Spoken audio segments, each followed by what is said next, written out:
triggers sort of came to me in a moment where I was actually triggered. As a sort of description of redefining or re-imaging triggers, bottom line, triggers are something that our brain sort of holds as a reminder of, hey, this has caused you harm before, so be alert. You could be in harm's way or in danger now. And sometimes they're logical, sometimes they're irrational, and it all depends on the person and the experience they went through. Each trigger for every person usually was inspired by an event or a situation that they went through.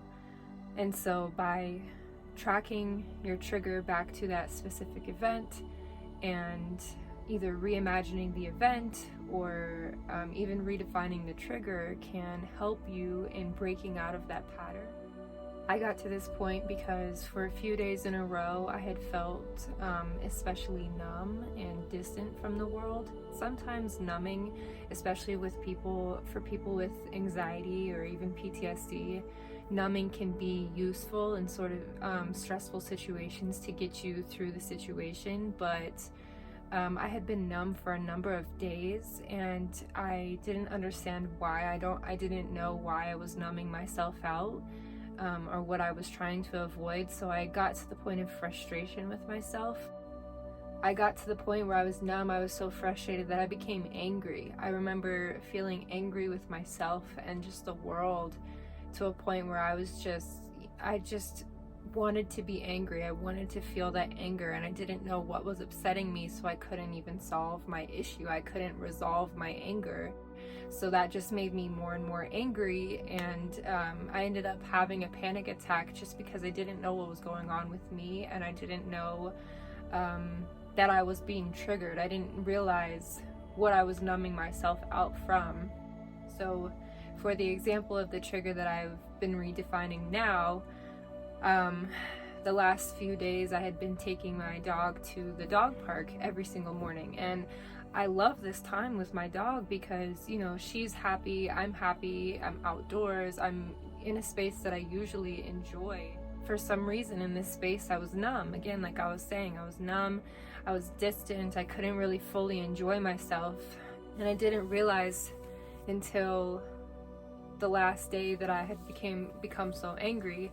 It was every time that I saw a German Shepherd at the dog park when I was really triggered and I felt like I was in danger. Because I was in a place that I wanted to enjoy, I sort of just numbed out instead of feeling that danger. I wanted to still enjoy it, so I found this middle ground of between happiness and between anger, of being numb. Finally, you know, after feeling angry and asking myself, why am I so angry? What is hurting me this bad? Because it didn't, you know, I hadn't been through anything that day. There had been no events, so I really was just confused. I didn't understand. And I remember my partner sitting me down. He can always tell when something's wrong, so he sat me down and he's like, what is going on, you know? And I said, I'm angry, and I don't know why.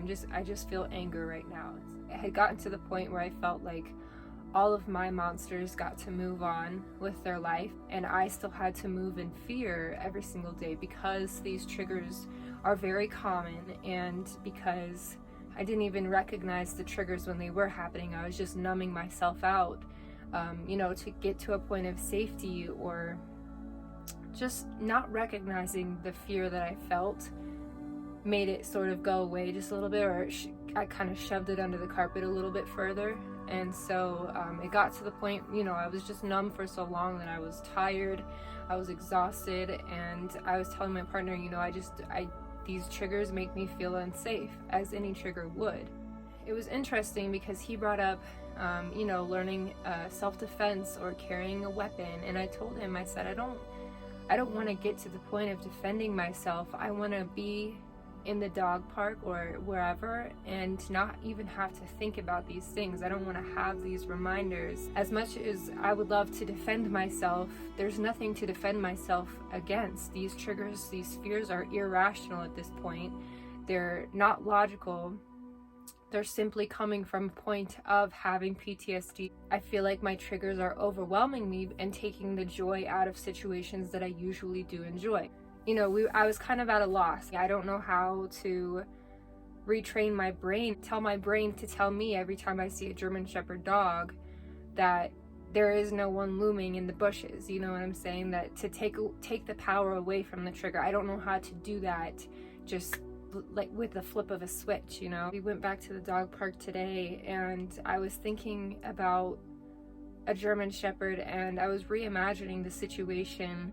Instead of thinking that this German Shepherd belongs to someone who is dangerous and who could potentially hurt me, I was thinking about how logically the dog would not attack me and it wouldn't let the other person attack me either. So in reimagining the situation and even the trigger, I started to see the dog on my side and I started to feel sort of a warming up or a positive relation to the German Shepherd, and the dog park got a lot less scary because now every time I see a German Shepherd at the dog park, which is going to be pretty much every day, it's a common dog, I can see my little friend Spike that I've made up or reimagined, instead of the ever-looming reminder of, you know, there's probably someone here that could hurt me. I now see a dog that would help me and defend me. You know, I just think that this is so important for people with PTSD and anxiety and triggers in general, because you are taking the power back. I'm now allowed to enjoy the dog park 50%, if not 100% more, because I no longer fear those things. When I see those triggers, I think of something positive instead of thinking, oh my God, I'm in danger. I don't have to numb myself out. I don't have to put myself at an arm's length from reality in order to get through the day. You know what I mean? I can enjoy the walk with my dog as much as she does. I think that it's important to have this conversation and just to point out this progress, this work, because it can be used for fears. Irrational fears. It can be used for triggers, like I've said. It can be used for anything that causes anyone anxiety. I mean, if you're afraid of spiders, you can sit down and draw a little spider or write a story about a spider and how the spider is actually magical. And now every time you see the spider, you think it's a little spider sprinkling fairy dust on you. You're just reshaping your reality to where you can heal, you can be healthy, you can move forward, and you can be at peace, and you don't have to numb yourself from the world because everything is so scary. It's redefining your own fears. There's always the possibility that I stumble across an aggressive German Shepherd. That's the way the world works, you know what I mean? But until that happens, I don't have to live in fear of that. You know, that'll be that situation, but it won't be every single time I find myself running into a dog. I plan on doing this with my other triggers because it has been so helpful, and I've been able to sort of just zap this fear out of my life. It's still there, obviously, but even so, in the beginning stages, when you're redefining triggers and fears, it's sort of a reminder, because now you have a fork in the road. You see the trigger and you say, okay, I can be scared, or I can think of my new positive redefined path or less scary path, and you get to choose. You can either, and you can hold your fear. I'm not, you know, it's not as easy as it sounds. You can't just walk away from all of your fears and triggers, but you now sort of get to challenge the trigger and say, this might also be my friend, or my, you know, my character, my Spike that I created, and I have more trust in this dog protecting me than I do it attacking me. You have the power to redefine your triggers. You have the power to look them in the face and say, I choose to think of you as a positive thing this time. I did this with the German Shepherd, the most present trigger in my life right now, the most common one, the one that I feel triggered by every day, but I'm planning on doing this with all the way down to the smallest triggers, the smallest fears, just so I can get to a point of feeling peace and a point of where I am in control. I have the option to feel fear, or I have the option to feel peace and harmony, and I don't have to sit in that in between anymore and feel numbed out from the world. Yeah. that's pretty much what redefining triggers is for me. Thank you for having me. Thank you for listening. Yep.